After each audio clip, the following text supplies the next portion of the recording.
We are born free. And we will die free.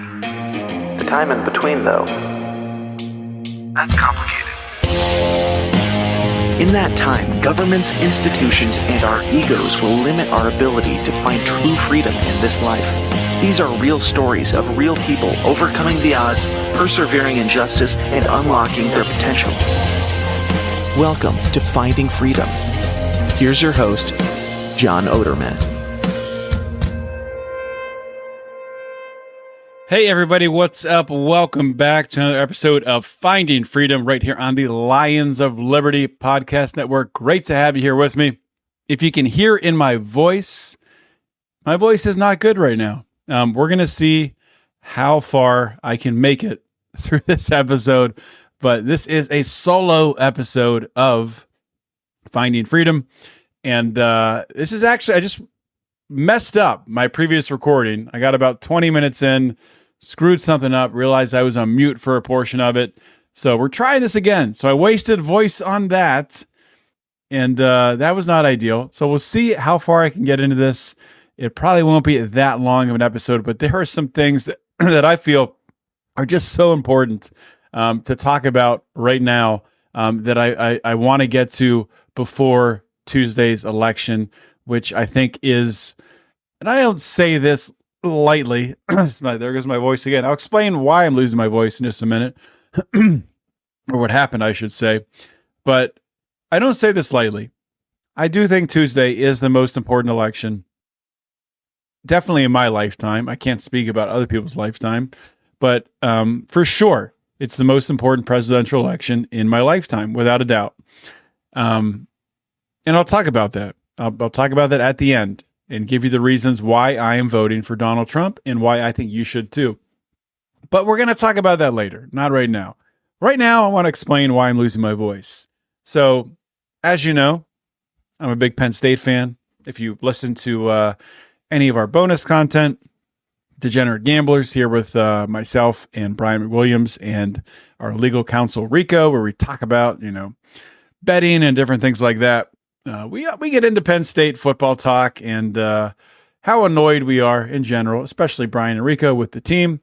I always have a little more faith in them, but after this weekend's performance, I think my faith in Penn State football is on the same level as Brian and Rico. So I was at the game, went to the game with my wife, and we had a big tailgate, a bunch of friends, people, friends from college that we tailgate with, and we had a big turnout. My brother came to the game. He actually brought my parents to the game with him, which was awesome. First time I've been to a game with both of my parents, I think, since I was in college, which that was a long time ago. It's like 18 years ago, something like that, when I was in college. Anyway, it was awesome to have them there. All our seats, we were able to sit together because I have 2 season tickets. My wife and I do. My brother, his family have 4. So we all sat together, and it was a great game. It really was. A lot of close plays, a lot of controversial calls. Penn State, as per usual with Ohio State, did not come out on top. And I tried my hardest to sway, the plays to let my voice be heard along with the other 111,000 fans, but it wasn't enough. And unfortunately, I'm left here on Sunday, losing a voice, trying to podcast, and my team lost. But there is something good with the new playoff format. Instead of just a 4-team playoff, you now have a 12-team playoff. So Penn State, all is not lost, can still make the playoffs, can still get a home game in the playoffs, which would be amazing. So whatever, we'll see what happens. Hopefully they don't lose this week. And if they lose this week to Washington, then the season is basically over. But we'll see what happens there. All right. Getting to important stuff. As I said before, I already wasted my voice recording some of this the first time. Let's get through it again. Elon Musk. Ladies and gentlemen, Elon Musk is a national treasure. We need to protect that man's life, because I honestly don't know where we would be right now during this election without Elon Musk. I honestly don't think Donald Trump would be the candidate if we didn't have Elon Musk.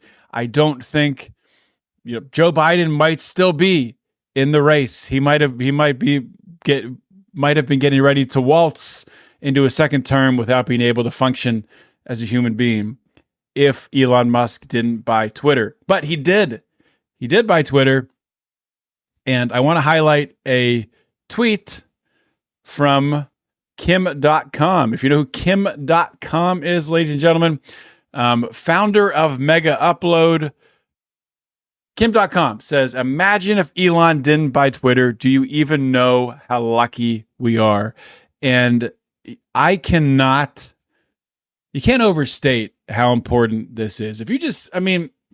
I've talked about this so much, but just to reinforce it for a moment, the COVID lockdown madness, all the people that were banned, that were demonetized, that lost their accounts, just for speaking the truth, for saying things that were clearly true, for saying things that they were trying to help people. Donald Trump lost his Twitter account, lost his Facebook account, everything else. If Elon Musk had not bought Twitter, just think about the assassination attempt on Donald Trump.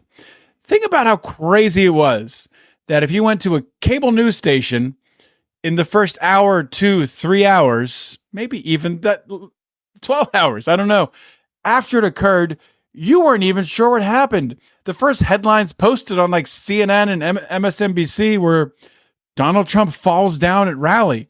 It was only on X, it was only on Twitter, where you saw it talked about that Trump had indeed been shot, that he'd been shot in the ear. You knew that he'd been shot. You knew that he was, okay.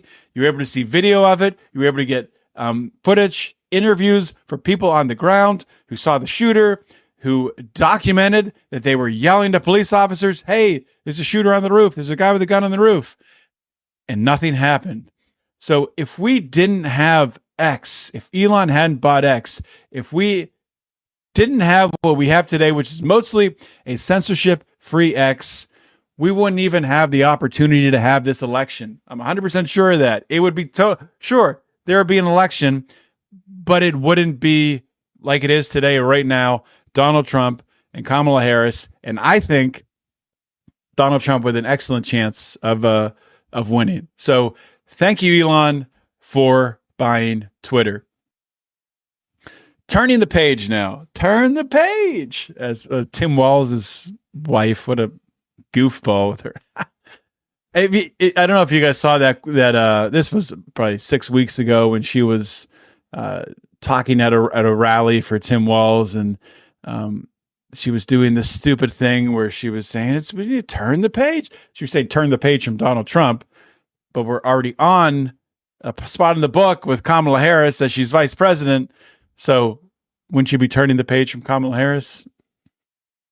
I don't know. She's just an idiot. I forget Tim Walz's wife's name, but she's a moron. The whole dynamic with Tim Walz, I'm getting way off track here. Tim Walz and his wife and him shaking her hand, and just how weird something is majorly wrong with Tim Walz, but I don't want to start going down that road. I want to talk about ground zero for this election because I am standing in the state, maybe in the city, that is ground zero, the most important state in this election. I think it's going to decide who the next president of the United States is and all the ramifications that come along with that. Pennsylvania, more specifically, Allegheny County, more specifically, the greater Pittsburgh area. And the greater Pittsburgh area has seen, by percentage, looking at the market of television ads, has seen the most television ads of any other market, political television ads of any other market. So when you look, I don't have a graph up here. I thought I did. Now I do.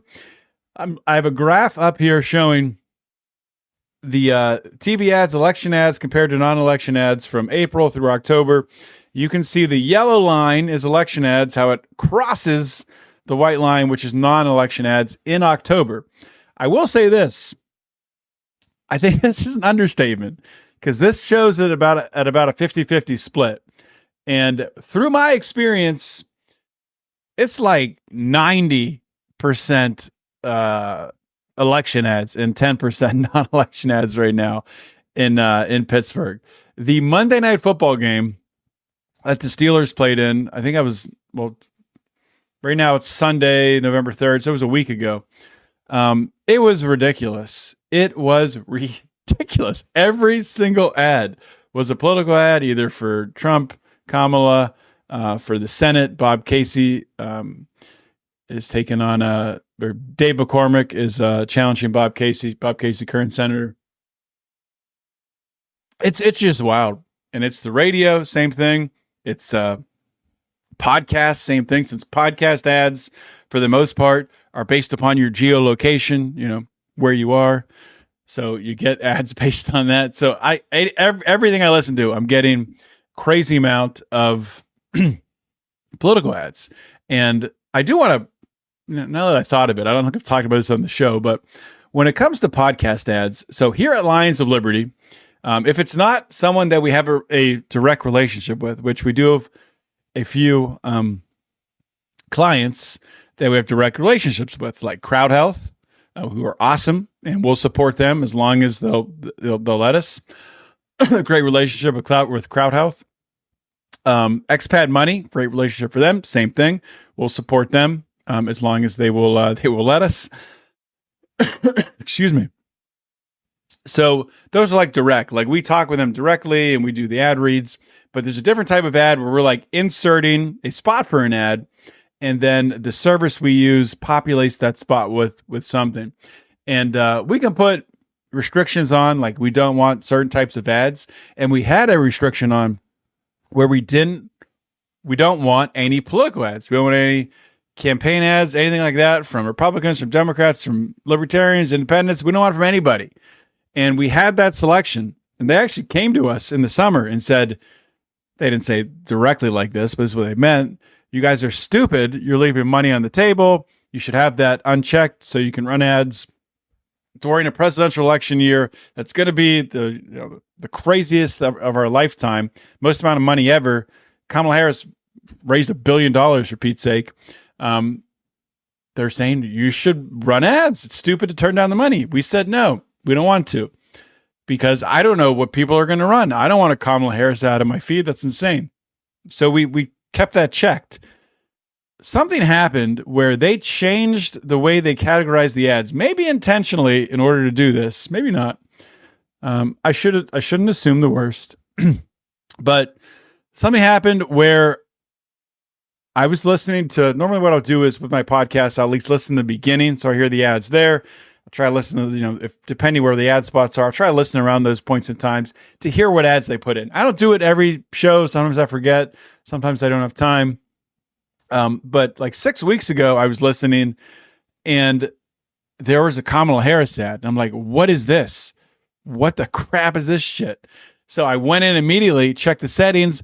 That box had been unchecked because it had been like split into more granular categories. I was like, oh, you sneaky, sneaky bastards. So I rechecked all those categories to not run those ads.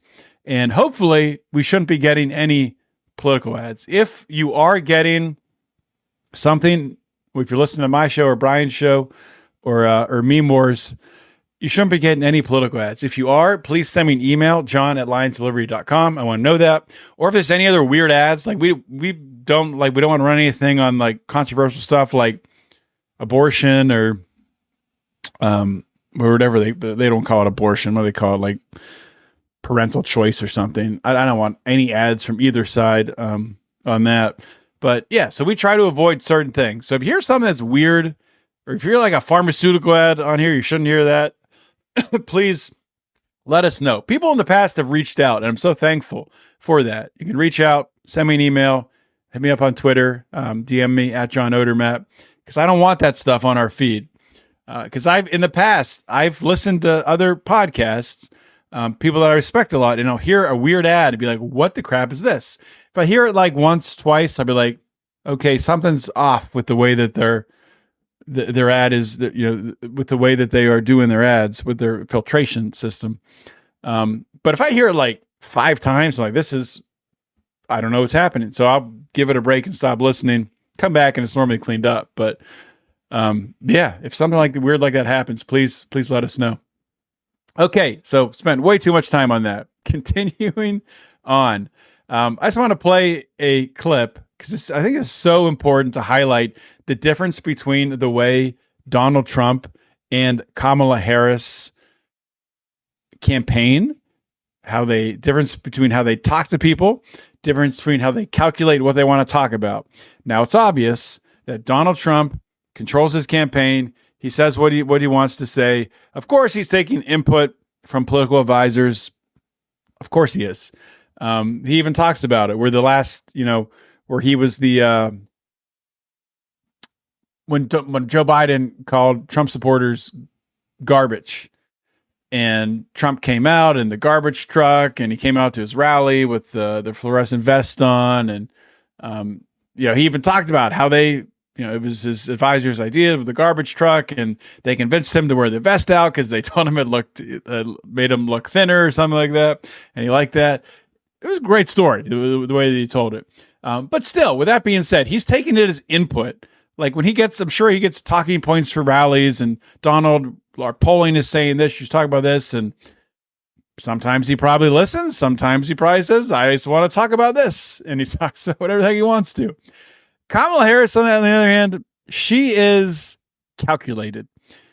She is running her campaign, her talking points, her speeches, her answers to questions. Everything is calculated, curated based upon what their internal feedback, their internal polling is saying. And the way that she answered a question when she was asked how she voted on California's Prop 36, which is a proposition that would create tougher penalties for serial offenders, for serial retail thieves, for serial drug offenders, drug traffickers. And she refuses to say how she would vote, which is crazy. Being someone with a legal background who has bragged about prosecuting these transnational criminal gangs, as she calls them, being the former AG of California, being such a big part of what supposedly qualifies her, and California being a state that is just a cesspool that is devolved into criminal chaos and a homeless bathroom.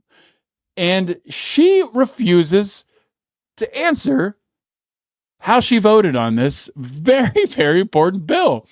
And it's just crazy that she's able to get away with this. And maybe she's not getting away with it. Maybe we'll see she'll lose big time on Tuesday. But it is just wild that somebody running for president can do what she does right here. Totally wild. Here we go. Check this out. Kamala Harris answering questions on how she voted on Proposition 36. 36. So my ballot is on its way to California, and I'm going to trust the system that it will arrive there. And I am not going to talk about the vote on that because honestly, it's the Sunday before the election, and I don't intend to create an endorsement one way or another around it. But I did vote. She's not going to talk about it because it's the Sunday before the election, and I don't know how people feel about it. Essentially is what she's saying. I don't want to talk about it because I'm not sure what would help me more. That's essentially what she's saying.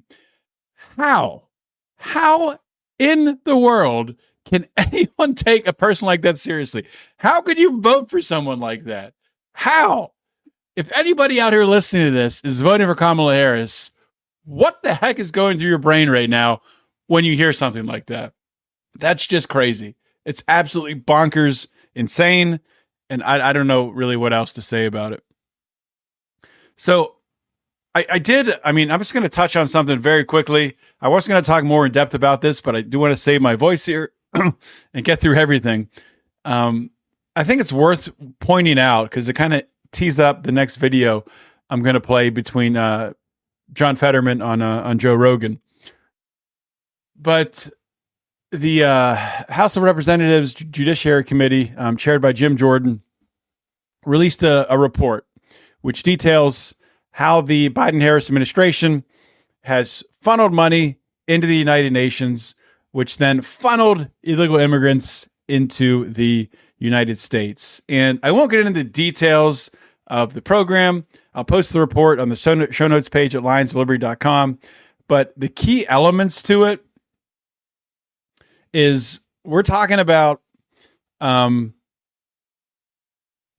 million of U.S. taxpayer funds being used to pay foreign nationals that are located in 13 cities across Guatemala, Costa Rica, Colombia, and Ecuador. Foreign nationals who then worked with illegals, worked with citizens of other countries on how they can immigrate into the United States without having to go through the southern border because it's too dangerous to do that. So just work in order to just fly them right into the U.S. cities rather than having to go in the traditional way across the border. This is a official government program. President Joe Biden, Vice President Kamala Harris, they announced this in June of 2023. It's the Safe Mobility Initiative. Look into it. It's crazy. This is just the tip of the iceberg. This is an outline of how Democrats are planning and not planning, how they're executing, taking over swing states and red states by importing illegal immigrants, paying them off, giving them places to stay, giving them food vouchers, getting them employment, paying for their education, and then eventually they'll have kids. Those kids will grow up and become Democrats. Bing, bang, boom. And you have a blue country. You have a total one-party system. And that's that. That is their plan. And with that as a framework, as a precursor to what you're going to hear of an interview between Joe Rogan and John Fetterman, I think it teases it up nicely. Now, John Fetterman, if you don't know who John Fetterman is, a senator from Pennsylvania, this guy that had the stroke that somehow was elected because he was running against a carpetbagger scumbag in Dr. Oz, who was just a horrible, horrible candidate. So John Fetterman was still able to win, still able to get in. Fetterman actually has been kind of crazy. He's pissed off a lot of Democrats because he has not gone along with the Democrat Party talking points with regard to Israel, Palestine, all that stuff. Fetterman's been like more aligned with Trump Republicans on Israel. So, which is, I mean, it's surprising a little bit, but at the same time, it doesn't really make him any better because nobody on the left or the right has any sort of a attractive policy with regards to Israel. But it's just interesting that it's different. It's different than his party. So he has shown the ability to think independently, which I suppose that in isolation is something. But anyway, I digress. Rogan totally calls out John Fetterman here for exactly what Democrats are doing by dumping illegals in U.S. towns in order to increase their numbers and eventually take over. So here we go. Fetterman on Rogan. One of these times I will get this right. Here we go. Fetterman on Rogan. Significant number of illegal aliens being allowed into the country every year. I think it was 2 million people. So it was still the same sort of situation. And their fear is exactly what I talked about, that these people will be moved to swing states and that will be used to essentially rig those states and turn them blue forever. Well, I'm not really sure if that's what's in play. I think it's really like it's important that we have to have an honest conversation. But doesn't that seem logical though? If you have a significant number of people that are being moved into swing states that have come across the border illegally, and then you provided them with all these services, you provided them with food stamps, EBT, you provided them with housing. You could, if you gave those people amnesty and allowed those people to vote, and it was very organized.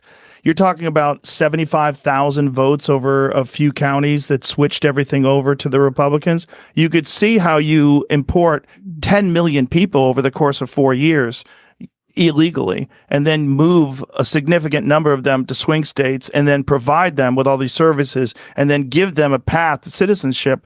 You could essentially rig those states. Undeniably, immigration is changing our nation. I mean, I haven't spent a lot of time in Texas, but it's very clear that immigration has remade Texas, and I think it's for a good thing. He just admits to it. Undeniably, immigration is changing everything, and it is. That's exactly what they're doing. Rogan called him out. John Fetterman's like, "Yep, that's what we're doing. It's working. It's nice, isn't it?" I think it's a good thing. It's wild. And that, I mean, God, this election is just so important. And if you don't think it is, like, I honestly don't know what to tell you. Like, I know if you talk to me in 2012, 2016, 2020, you know, the people saying most important election of our lifetime, I would laugh at them. And maybe rightly so. Maybe I've just matured, or maybe this really is the most important election of our lifetime too. When you just, you know, clearly look at it for what it is, for what it comes down to with everything that's on the line.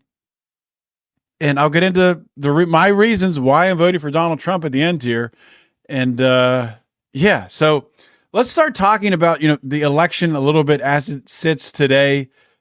You're listening to this, watching this on the Monday before the election. So, you know, there's so many polls out there, and I'm kind of ridiculous in that I enjoy, you know, looking at the different polls and looking at the betting markets and whatever. I mean, I've been looking for the past 6 weeks. I'll look every single day. So what? 6 weeks leading up to a major election. Not like I'm looking at this like for the next year, because I won't, because the election will happen and it'll be over. It's just interesting to me. I'm a numbers guy. I like numbers. So Nate Silver, of course, he's, you know, I think Nate Silver was the founder of 538. And he's made a name for himself, I think, to a certain degree, for being a, you know, pretty good prognosticator from a polling standpoint, from a quantitative modeling standpoint, for getting a pretty good pulse on where things are at the state and national level when it comes to these presidential campaigns. So when you look at Nate Silver, where he says things are, it's I don't know. So let's go through. I'll give you my opinion after we go through what he sees. So I'm pulling up on the screen here if you're watching on video, and so the latest Silver Bulletin, that's his, you know, the bulletin you have to pay for to get this stuff, but people pay for it, then it's posted on X. So why would I pay for it? Essentially, Pennsylvania, saying it's a toss-up. Nevada, North Carolina, leaning Trump. Arizona, trending Republican. Wisconsin, trending Harris. And it doesn't have it on here, but Michigan. Yeah, but there's Michigan, definitely trending Harris. So essentially what you have, according to Nate Silver, this is also according to most of the polling that I've seen, is they're saying that Georgia, North Carolina are likely going to go Trump. Arizona is going to go Trump. Now they're even saying Nevada looks like it's going to go Trump. And the three Midwestern or Northern Midwest states, Minnesota, Wisconsin, and Michigan, they are showing that they're going to go Harris. The wild card being Pennsylvania, being extremely, extremely close. Now, the thing with me with Pennsylvania, so What a lot of people don't know about Pennsylvania is that it comes down to, I talked a little bit about the importance of where I am in Pittsburgh, which is Allegheny County, which is southwestern Pennsylvania. So that is a Democrat county, Democrat stronghold, Allegheny County. You have several counties on the eastern part of the state that are also Democrat strongholds. You have some bellwether counties, one of them being Erie, which is up north, of course, by Lake Erie. And there's been some polling in Erie, some that's showing Trump up by a little bit, and some that is showing it tied. And when Trump won in 2016, he carried Erie. When he lost in 2020, he lost Erie. But what people aren't talking about, and I've been following, Cliff Maloney. Cliff, of course, has been on the show before. Cliff leading something that's called the PA Chase, which has the goal of knocking on 50,000 doors in order to chase ballots, get early votes out, all of that stuff. So when you look at the data for Pennsylvania for early voting, for mail-in voting, of course, you don't know how the people actually voted at this point in time, but you can track it based on party. And I don't have the graph in front of me. I couldn't find it before the show, but I saw it earlier today. Elon Musk actually posted it, and it was a good, cool graph. It showed the difference between the delta of votes between the early voting, comparing. So the delta between R's and D's when it comes to 2020, when it comes to 2024, and the delta between Republicans and Democrats was more than 1 million early votes more at this point in 2020 or in 2020 compared to today in 2024, when it's somewhere in, I believe, like the 300,000 range. So Democrats are down a significant amount of these early votes, of these mail-in votes. Now it's a combination of mail-in and early voting. As for the past couple of weeks here, you've been able to go to these early voting election offices, or whatever the term is, throughout Pennsylvania to cast an early ballot if you want to.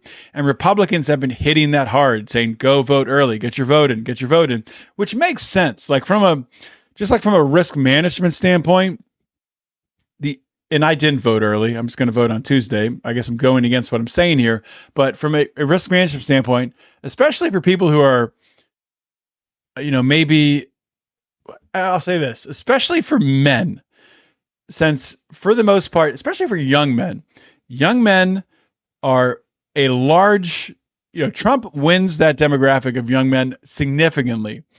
Young men are also the least likely to actually go out and vote.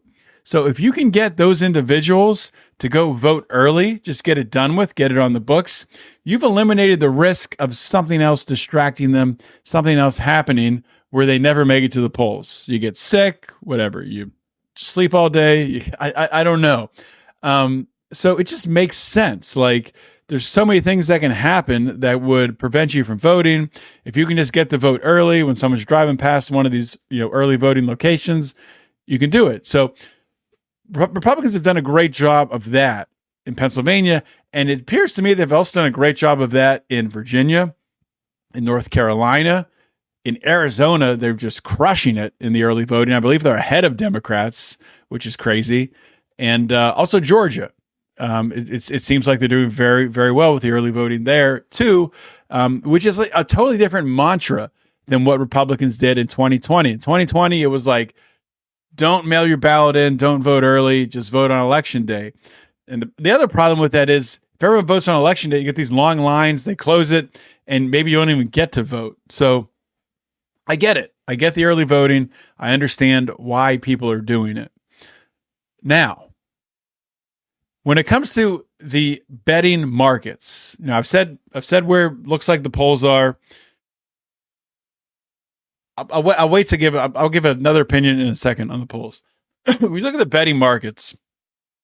So Polymarket, which is new in the past year or two, maybe even less than that. It's built on I think some sort of Ethereum crypto coding. I don't know what the word is, and it's been a unique player, and I don't think I trust it. I don't think I trust any of the betting markets. Now when I look at betting markets, I look at an average of all of the markets. Real Clear Politics has a decent one. They don't include everything, which is kind of annoying. They kind of I think they definitely skew Trump a little bit, and maybe they filter out the ones that are showing Trump as in not a good a place. But I think it's better to look at an average of all of them if you can, than just looking at one of these betting market apps or websites. But Polymarket was way up on Trump. If you look, like the height of it was back October 29th. Trump was at 66, 67. And then he just has been nosediving here for the past couple days. And right now, as I look at it, Trump is now at 55%. Kamala Harris is at 45.1%. And the other crazy thing with Polymarket is they have been paying influencers to market using the software, placing bets, getting on there and putting your money on the on a bet, picking a candidate, and that manipulates the market for sure, especially if you are pushing. If you're, going influencers on one side, then the other side to try to move the market one way or the other, things can get pretty shady with that. So I just really don't believe what I'm seeing with the markets wholly. And with that being said, I also really don't believe everything that I'm seeing with these polls. I know that these pollsters have said that they've corrected the undercounting from Donald Trump that occurred in 2016 and 2020. Now it's possible they've overcorrected, and maybe Kamala Harris is going to perform better in the polls. I really doubt that. I really don't think they fully corrected. I just don't think a lot of people who are Trump voters are responding to polls. Like, I've gotten text messages from different political research firms, click this link. I'm not going to click on that link because it could be a freaking virus or something. So who are the types of people who are clicking these links? They are probably mostly low IQ people. And low IQ people are probably more likely to vote Kamala Harris than Donald Trump, for the most part. I'm not saying all Donald Trump supporters are smart. There's definitely some idiots, a lot of idiots. But I think when you look at the whole aggregate of everything, there's probably more low IQ on the Kamala side than on the Trump side. So with all of that being said, what the polls are saying is that we have a race that is incredibly close in Pennsylvania, incredibly close in Michigan, kind of close in Georgia and North Carolina. Not really, I guess, kind of close in Arizona and Nevada, kind of close in Wisconsin. I just don't think that's really what's going to play out. And I'm not sure which direction they will all go. I did say earlier what I thought. I think Georgia, it goes pretty decisively for Trump. I think North Carolina goes decisively for Trump. I think, a lot of people are speculating Virginia could go red. I just don't see that. I think Virginia's going to be blue. I think Michigan's going to be blue. I think Wisconsin's going to be blue. Arizona red, Nevada red. So you're left there at that point in time. It all comes down to Pennsylvania. And, if we pull up that 270 to win map and we start filling that in, if I could share my screen, someday I will pay somebody to do this for me. So if we start filling stuff in here, so if we give Trump Nevada, so he's got Nevada, Trump has Nevada, has Arizona, has Georgia, has North Carolina on this map. If we take, this one has so if we give Michigan to Kamala, and we make PA neutral. So, and this is giving the Nebraska, congressional district out there. It's giving that to the Democrats. It's giving the single one in Maine, in Maine, it's giving one to Republicans. So in this scenario, with Pennsylvania undecided, Donald Trump's at 268 and Kamala Harris is at 251. This is where I think we're going to be. Maybe not on Wednesday. Maybe on Wednesday, Arizona's not going to be done counting. So this will still look up in the air. Probably Nevada. I don't know. Oh, for now, we'll leave Nevada populated. I also wouldn't be surprised if Georgia has their issues, and they're unknown too. So I think probably the most likely scenario is on Wednesday, when we're looking at maps and they're zooming in on areas looking at votes. I think this is the picture we're going to see. I think we're just going to see Kamala Harris 251 and Donald Trump at 241. I think we'll see Georgia come in maybe later in the week, Republican. I don't know when Arizona will come in. That's the other crazy part. Arizona is just it's a mess. It's just a mess. Pennsylvania, it depends how close it is. If it's super close, they're going to have to wait to call it because it takes them forever to count votes. But if I'm going to make a prediction, and that's what I'm here to do, I'm going to predict that at the end of this, what we're going to have, Donald Trump wins Arizona, and I'm going to predict Donald Trump wins Pennsylvania, and this will be your map. Donald Trump 287, Kamala Harris 251. This is where I think we'll be when things are all said and done. And when does this happen? God, it might not be until the middle of December. I don't know how long it'll take. Depends how close it is in Pennsylvania. And it could be freaking really close, unfortunately. But I think Trump will pull it out. I really do. I really do think he will. And I'm going to wrap things up here in a moment. My voice, as you can hear, is starting to really fade. Just want to make sure there was nothing else that I think I got to everything that I really wanted to talk about. Oh, no. Never mind. I did one more thing, but I will tie this in to my 5 reasons to vote for Trump. Okay, so if you're listening to this and you're not sure what you're going to do on Election Day, so 2020, I voted for Joe Jorgensen. 2016, I voted for Gary Johnson. And of course, as you know, in 2018, I was the campaign manager for Dale Kearns, running as a Libertarian for U.S. Senate in Pennsylvania. So, of course, I voted for Dale Kearns and Libertarian in that election. So I voted Libertarian in the last few presidential and midterm elections. Now, I will not be voting Libertarian in this election. And, of course, Libertarian candidate Chase Oliver, I think, is horrible. I think running the way that he's running the campaign has been an embarrassment. He's nowhere to be found. I have gotten some text messages from him recently, but I was never going to vote for him. Just based on his stance that he's fine with parents chemically castrating their children, I think is ridiculous, and that's a non-starter.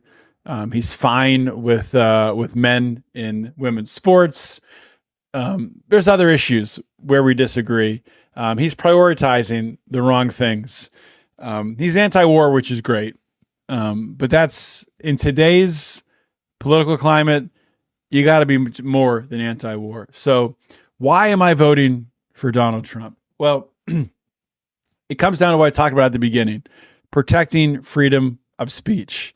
Kamala and Walz have campaigned on policing hate speech. And what the heck is hate speech?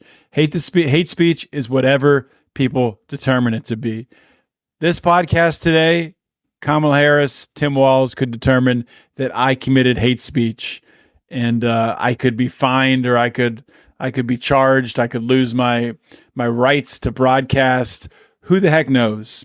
So that is major. Donald Trump will protect freedom of speech.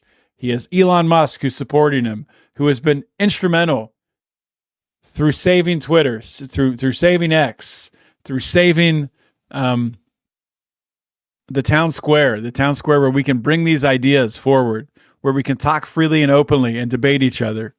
Donald Trump will allow that to continue. Kamala Harris, Tim Walz will not. One, incredibly important. That reason alone is enough reason to go and vote for Donald Trump. Number two, gun rights. Was Trump perfect on guns his first time around? No, he was not. He was not even good. He did some bad things. With that being said, I think he has learned his lesson for sure to an extent. He's definitely much, much better than Tim Walz and Kamala Harris, who have advocated for banning assault weapons.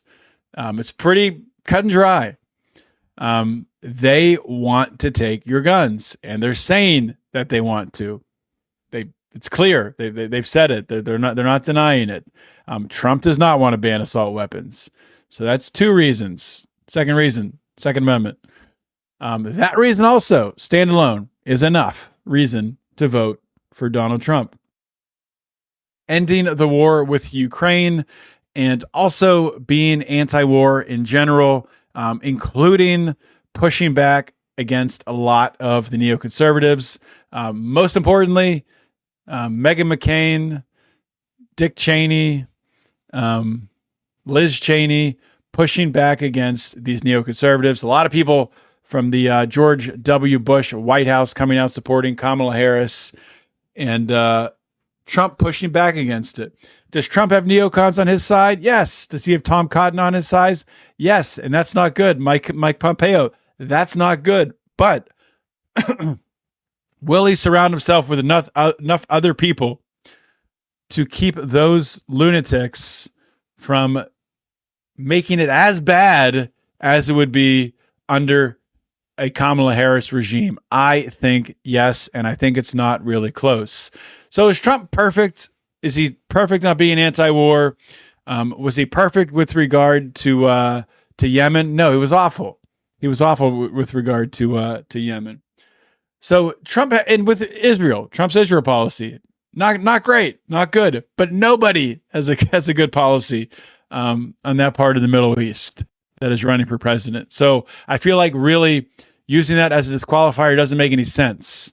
It's a negative for both of them, and maybe you get some influence from a Rand Paul in that area that could help. There's at least a chance of that.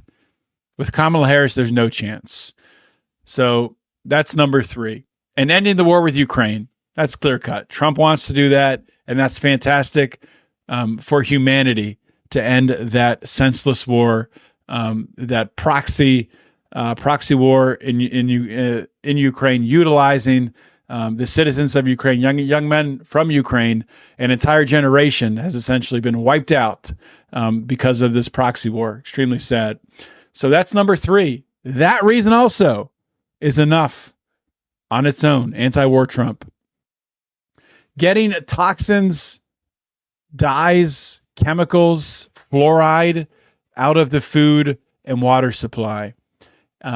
This would also include giving RFK Jr. access to all of the FDA data around vaccines, around school shooters and what pharmaceuticals they were taking, making all that data available so then policy can be crafted around it, backed by that data, which I'm very confident is going to show that a lot of people are getting very sick due to toxins and chemicals and dyes, and due to the crazy amount of vaccines that children are given in their early years. So yes, absolutely. Make America healthy again.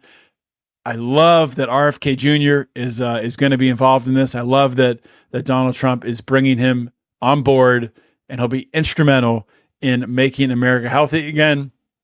That by itself, getting American children to be healthy, giving American children a chance to lead a healthy life, that reason also is enough on its own to vote for Donald Trump.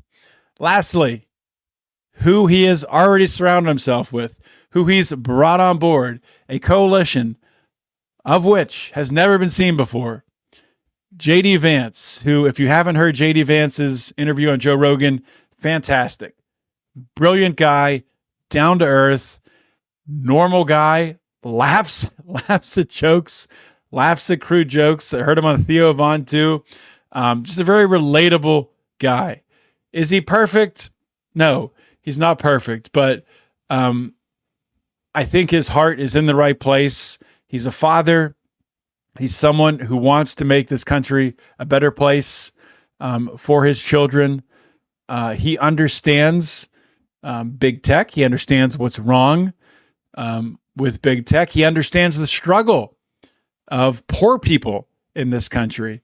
Growing up in Appalachia, he understands the struggle of people growing up in a house riddled with addiction. He understands the struggle growing up, with a single mom. And understands how important it can be to have two parents and have a strong family. So to have somebody like that as vice president, a heartbeat away from the presidency, it's fantastic. And comparing him to Tim Walz, oh my God! Like, you want Tim Walz a heartbeat away from the presidency? That alone is enough reason to vote for Donald Trump, to keep Tim Walz from being a heartbeat away from the presidency. But it's not just J.D. Vance. It's also Tulsi Gabbard. Tulsi Gabbard. RFK Jr., who I just talked about.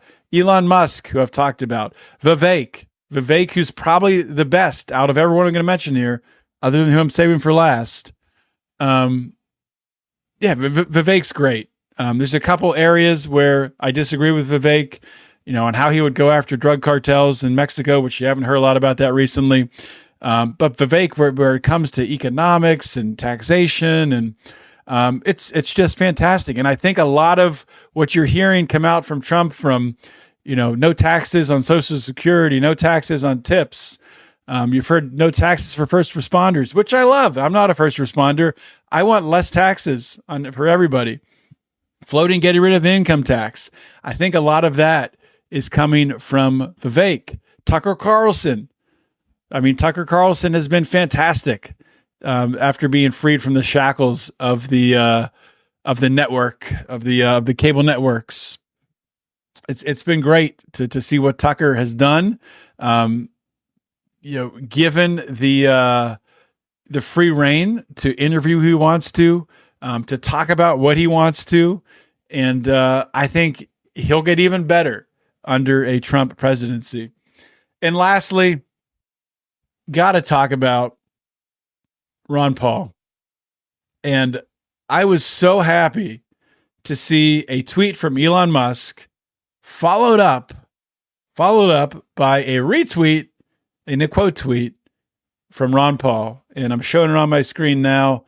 If you are watching the video, Elon tweeted out, would be great to have Ron Paul as part of the Department of Government Efficiency. Of course, Elon's been calling that D.O.G.E, where Trump has talked about bringing Elon in to cut the waste out of government, which I think is great. And Elon invites Ron Paul to come in, and Ron Paul says, I'd be happy to talk with you about it, Elon. That in itself is enough reason to vote for Donald Trump. Essentially what it comes down to, I'm not saying Donald Trump is going to be a great president. I'm not saying Donald Trump is a libertarian president and he's going to eliminate taxes and unleash the libertarian utopia. I don't think that's going to happen. There's a very low chance that does happen, that all these things line up and everything's great. Maybe it's 2%, maybe it's 5%. But there's a pretty damn good chance, 80, 90%, that a lot of these good things happen. that several of them, multiple of them happen, which would be fantastic. If you get no taxes on tips, if you get the war with Ukraine ended, if you get some of these toxins and dyes and you get fluoride out of the water, if you get some of these things to happen, which I think some of them will get through, my God, how are you not voting for Donald Trump? I mean, it's based on risk reward. I base everything on risk reward now. I didn't used to with politics. I used to be so principled. I was blinded by my principle. If you didn't fit onside my onside my index card of allowable opinion as a libertarian, then I wouldn't vote for you. Then I would say, no, get out of here. You don't check all the boxes. That's not realistic. That's not reality. That's not real life. And you can't vote that way. You vote based on risks and reward. And the risks for Kamala Harris, it's all bad. Everything is bad. Vote against that bad by voting for Donald Trump. And you also have a very, very good chance, a very high probability of getting some incredible things that will happen. So I just want to encourage you to go out and vote. And there's another reason to go vote. A friend of mine, I've actually had multiple people tell me this recently, where in previous elections, they went to vote. And when they went to vote, the person who would give them their ballot said, "You've already voted." And they said, "No, I haven't voted." They said, "Yeah, you did." And it was signed enough that they had voted. Somebody else had come and voted for them. So even if you're going to write in Donald Duck or Mickey Mouse or Ron Paul, go vote, because if you don't, somebody else might vote in your name. With that being said, guys, my voice is almost gone. I got nothing left. I will talk to you all. Actually, I'll talk to you here on this channel after the election.